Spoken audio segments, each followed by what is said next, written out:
In this lecture, we are dealing with African theologies, and we are only offering a brief survey so that it can shed light on the African case, just as we have done with Asian theologies, American theologies, and contextual theologies, sometimes also contemporary theologies.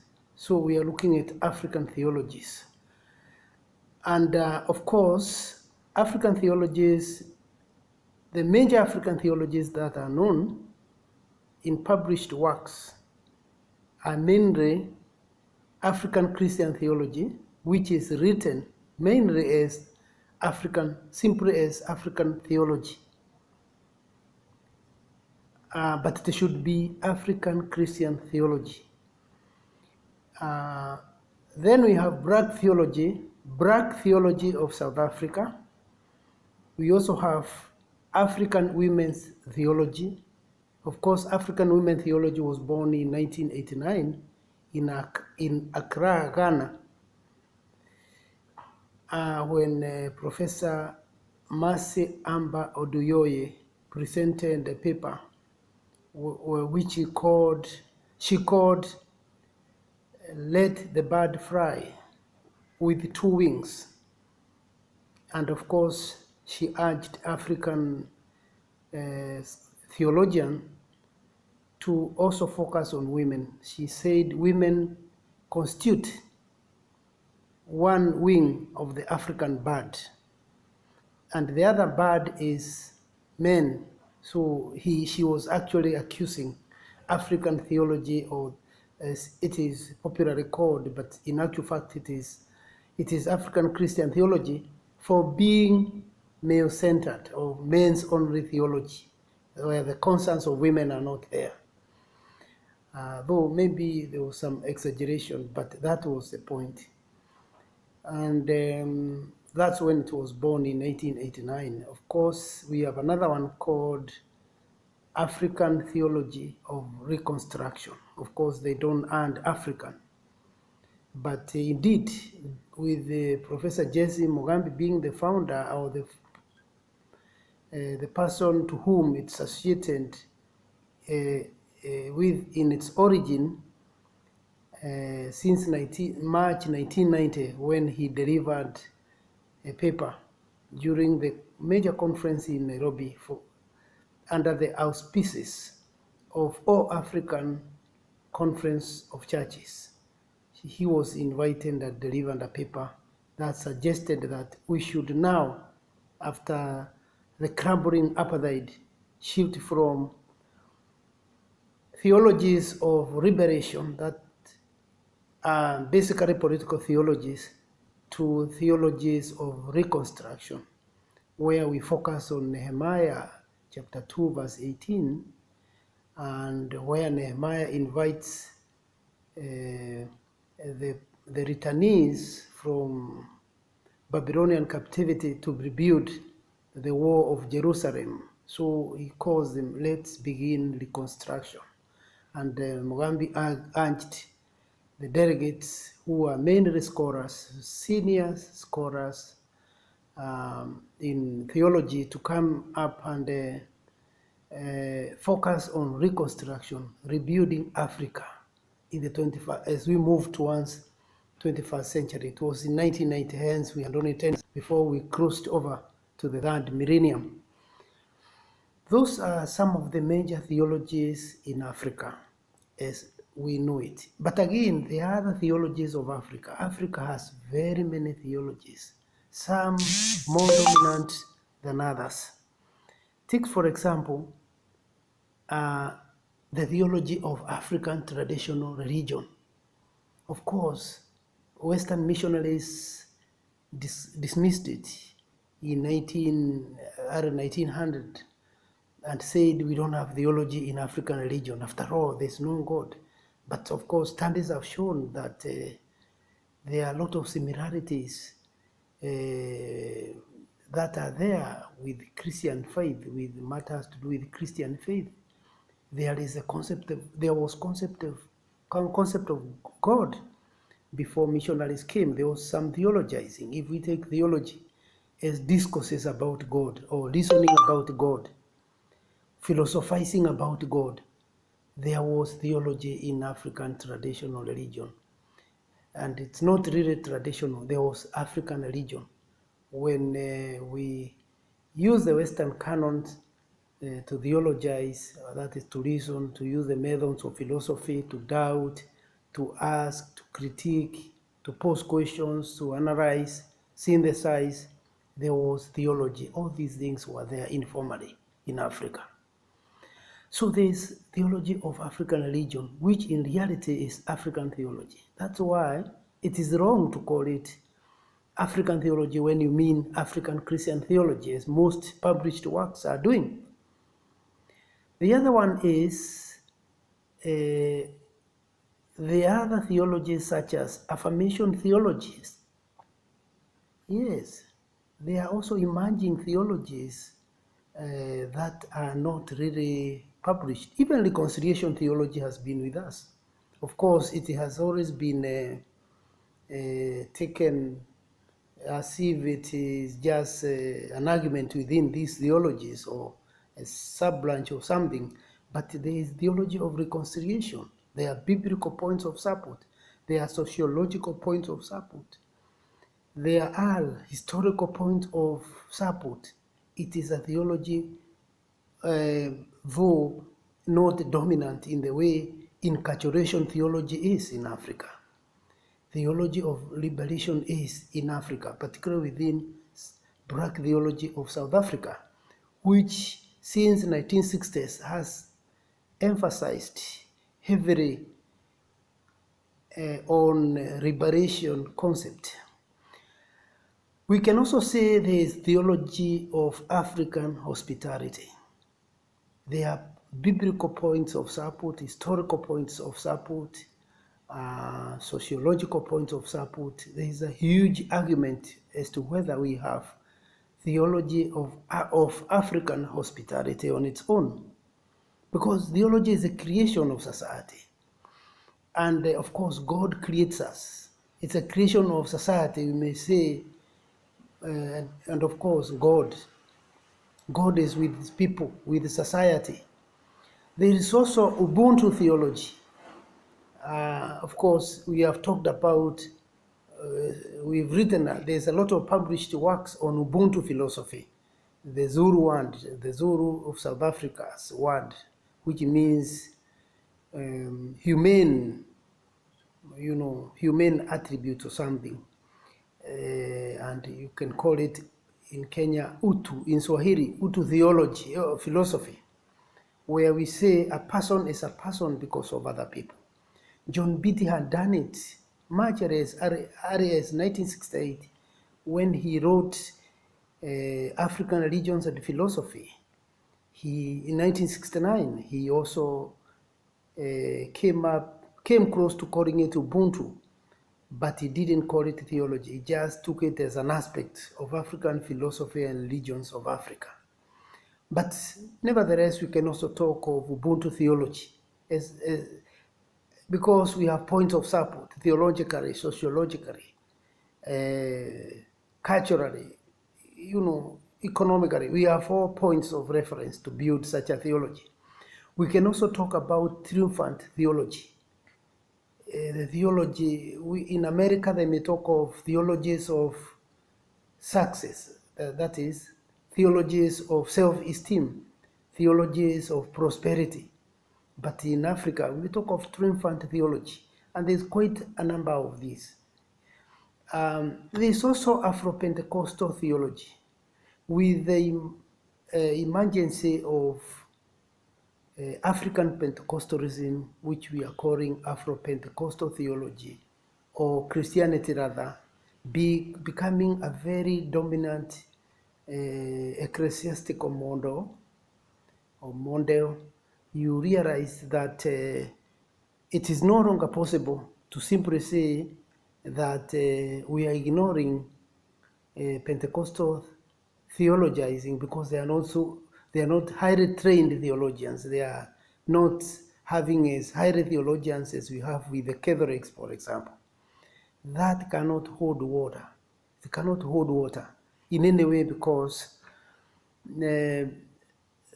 theology, as John Beatty says, in Africa is in three strands. The written theology for those scholars in Catholic and some mainland churches who are highly educated, and of course it's a privilege of some people, few people who go all over abroad and wherever to get education and get highly trained in theology. It's a privilege of some, and some study locally. But even now, members of Pentecostal wing of the church in Africa are also getting trained, very well trained locally and abroad. So we can no longer ignore Pentecostal theology in Africa, which is Afro-Pentecostal theology. So Africa is rich in many theologies, some of which we cannot explore. To summarize it again, let me say that theology of African religion should amount to African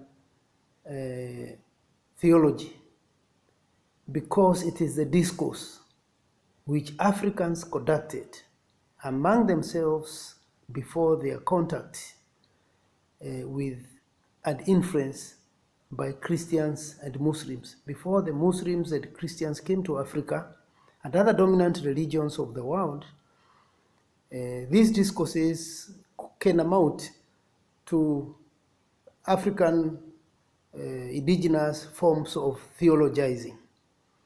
And it is indeed an adulterated theology of indigenous people of Africa from time immemorial. A people who reasoned with God or about God in broad ways, in their own context, in their own situations, worshipped God under the so-called sacred mountains, sacred caves, sacred trees, employed taboos to distinguish unethical and ethical issues without using the Western jargons that we are using today in the 21st century. These are the people who saw God as creator, God as the owner of the mountains, God as the owner of seas, peoples, valleys, and all that there is in the world.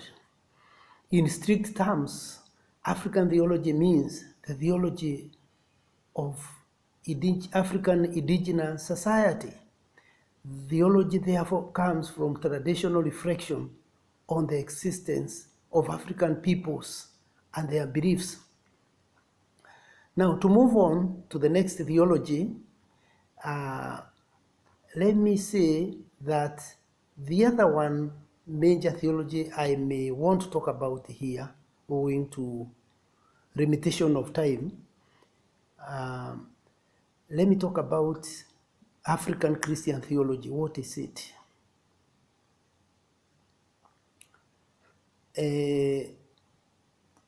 The second dimension in understanding of African theology is, or African theology is not theology, is that of viewing African theology as synonymous with African Christian theologies. That is wrong. They can't be synonymous at any one time. They can't be synonymous because each is independent on its own. And to say African theology is the same as African Christian theology is nothing but intellectual arrogance. It is also the view of other theologians in African Christianity, such as Kurewa, Beatty, Turner, that these theologies, the so-called African Christian theology, is indeed African theology. But of course, although Beatty is called the founder of African theology, he could have erred on that when he insisted that African theology, together with Kulewa and Turner, white expatriates, that it is synonymous. That was an error, because that is the way it is seen in the West. But today we have understood that African Christian theology is a standard that seeks to reflect upon and express the Christian faith in African thought forms and idioms as it is experienced in African Christian communities, and always in dialogue with the rest of Christendom. Seen in this light, African theology is a Christian theology done by African Christians to make it relevant to the African context. It is an attempt at Africanizing or contextualizing Christianity in Africa, thereby giving it authenticity in the continent of Africa, where Christianity is growing rapidly. By so doing, we take BT's challenge when John BT once challenged African Christians when he said, I quote his statement, "Christianity has made a real claim on Africa. The question is, has Africa made a real claim on Christianity? Christianity has Christianized Africa, but Africa has not Africanized Christianity." That is a good summary from BT. The core in African Christian theology is to Africanize Christianity, to make it authentically an African religion. Professor Kwame Bidiako used to say, the Bible is my storybook as an African Christian, because it is indigenized. It is taken as part of our religion.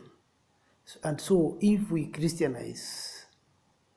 Africanize Christianity in Africa, Christianity will become African religion, and everybody will be proud of it. Otherwise, African Christian theology recognizes that the missionaries brought a wonderful message, but then it was in Western attire, Western clothing. Hence, Africanization is a matter of appreciating that African culture, African cultural heritage is the raw material, as BT would say, is the raw material for the gospel.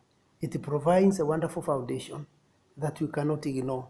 That's why even when we are talking about Afro-Pentecostalism, they are not able to learn away from African culture, some elements of African culture. Nobody in Africa converted to Anglican Christianity, Presbyterian Christianity, Catholic, Roman Catholic Christianity will be able to keep off from African cultural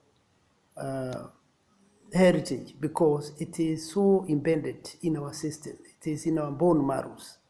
So there are always some elements that are compatible with the gospel that will not fade away.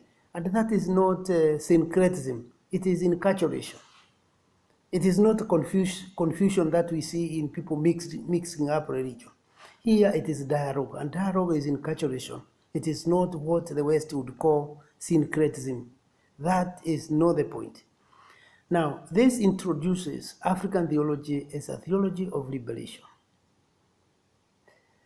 because it talks of liberating Christianity from the Western clothing, from Western languages, Western way of conducting the liturgy. So there's some element of liberation, in as much as there is also the concept of enculturation in African Christian theology. The two currents are still there.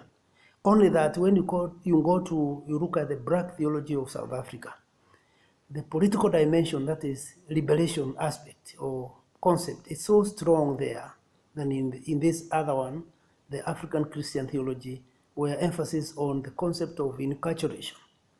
But again, enculturation theology can stand on its own also as the theology of incarceration when looked at by a good scholar in this area. Liberation theology also can stand on its own, but on the other hand, they can also be carrots within theologies that are there in Africa, because every theology bites a bit of it. A bit of it. When you want to get people out of poverty, you want to liberate them from poverty.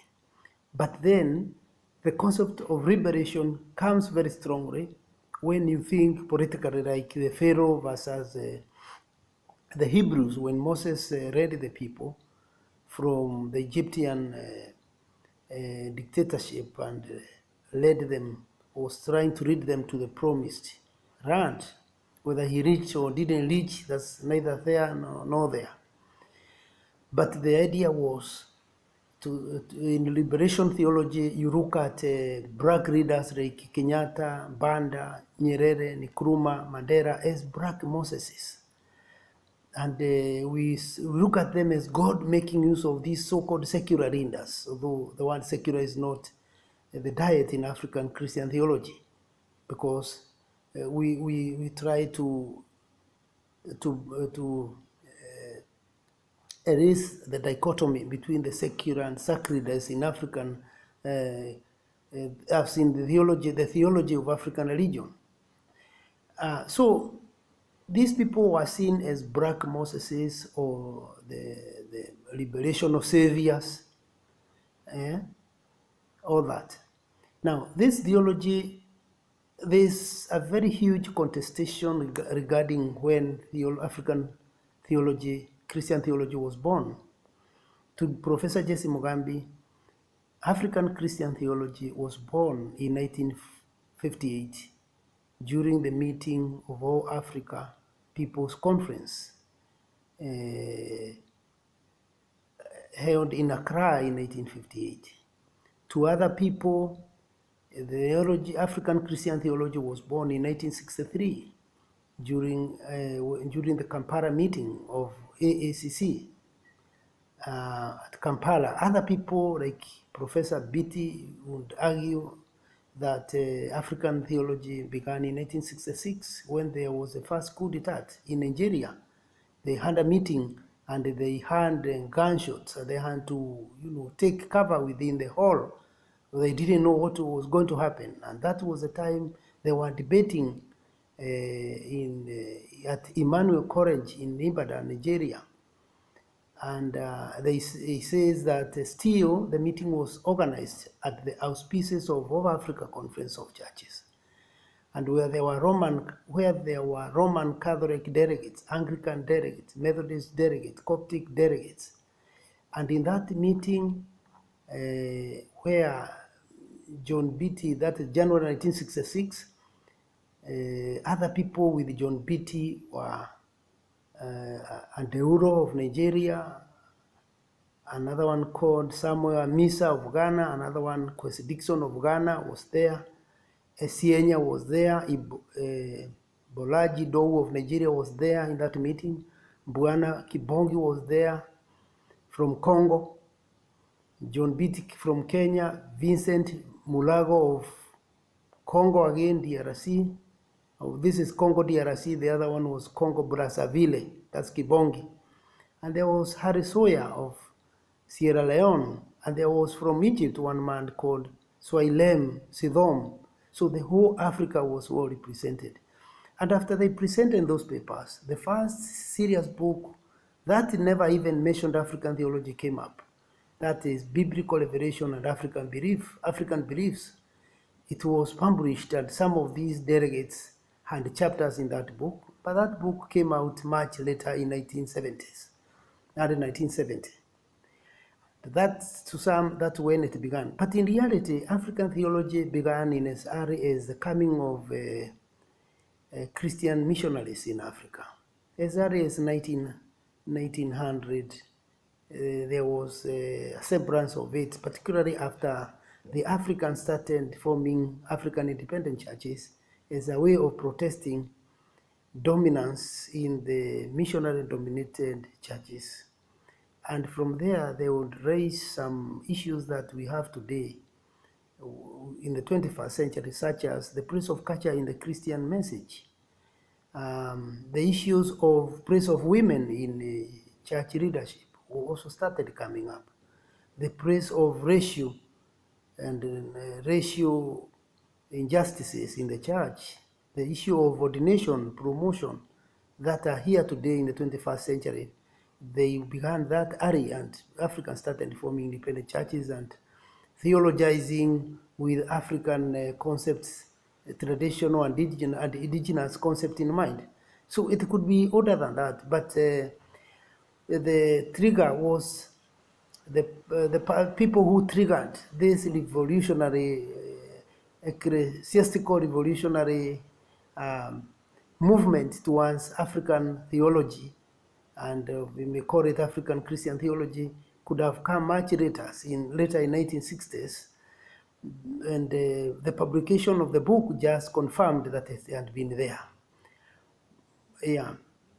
Otherwise, we need now to look at the activities that we need to carry out in order to understand this subject. The activities include, first, we justify our position that African theology is not synonymous to African Christian theology. That's a critical issue we need to do. The other one is to show the various theories regarding the birth of African Christian theology. We need to show these theories. Do we support the view that it was born in 1958, 1963, 1966, or the fact that it was informally born? Orally it was there, but the revolutionary trigger was given by the likes of Beatty, who interestingly we regard him as the father of African theology, the so-called African theology, but in reality it is African Christian theology. So it's a debate. Thank you very much.